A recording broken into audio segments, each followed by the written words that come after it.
আসসালামু আলাইকুম রহমতুল্লাহ। 5ই আগস্ট থেকে আজ পর্যন্ত যে সকল কর্মকাণ্ড বিএনপির নেতাকর্মীদের উপরে দেখছি তা আসলে একটা দুর্বিষহ এবং বিপজ্জনক এবং আমাদের অশনি সংকেত বলে মনে হচ্ছে।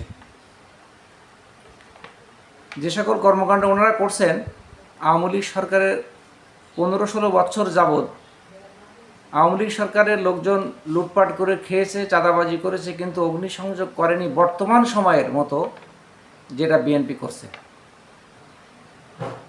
এগুলো সবই উদাহরণস্বরূপ আমরা বলতে পারি মির্জা আজমের একটা বক্তব্য, মির্জা আব্বাসের বক্তব্য থেকে, বিএনপি ভাইস চেয়ারম্যান গোলাম মাওলা রনি বিএনপির নেতা, এবং আকবর খন্দকার চট্টগ্রাম বিএনপির নেতা। ওনাদের বেশ কিছু ভাষ্য থেকে যেটা জানা গেল, বিএনপি যেটা করতেছে এটা আদেও জনকল্যাণমূলক নয় বা জনহিতৈষীকরমূলক নয়। এগুলো মানুষের বিপদ। এক জায়গা থেকে ক্ষমতা হস্তান্তর করে দ্বিতীয় আরেক জায়গায় এসে ঠিক সেম অবস্থা আমাদের অবতীর্ণ হচ্ছে। তাতে জনগণকে আমাদের অত্যন্ত ধৈর্য এবং সৎ সাহসের পরিচয় দিতে হবে।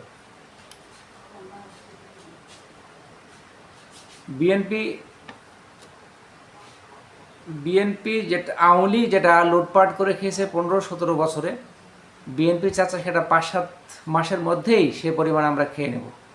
যদি এইভাবে লুটপাট চলতেই থাকে তাহলে আমাদের সাধারণ জনগণের উপায় কী? আমরা কি করব?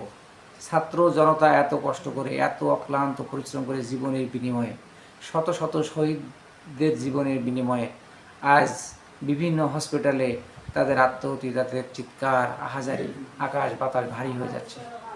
সেখান থেকে যদি এই ধরনের লুটপাট, অগ্নিসংযোগ চলতে থাকে তাহলে আমাদের সাধারণ জনগণের তো আসলে আশ্রয়স্থল বলে আর কিছু নেই। তো ছাত্র জনতার বর্তমানে সরকার, তত্ত্বাবধায়ক সরকার বলি আর অন্তর্বর্তীকালীন সরকারই বলি, আকুল আবেদন যে আপনারা এ সকল কঠোর হস্তে দমন করুন। না বিএনপি, না আওয়ামী লীগ, না কোনো পার্সন, কোনো পার্সন না, এ ধরনের কর্মকাণ্ডে যারাই আছে তারা আসলে কোনো দলের না, তারা সুযোগ সন্ধানী, তারা সন্ত্রাসী।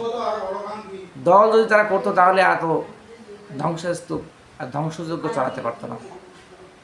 তো এটাই বর্তমান সরকারের কাছে আকুল আবেদন।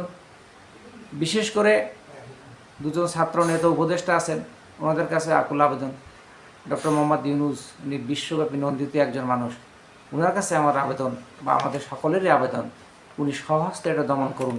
যতদিন না পর্যন্ত এই লুটেরা তাদের রাজনৈতিক কর্মকাণ্ড সাধারণ জনগণের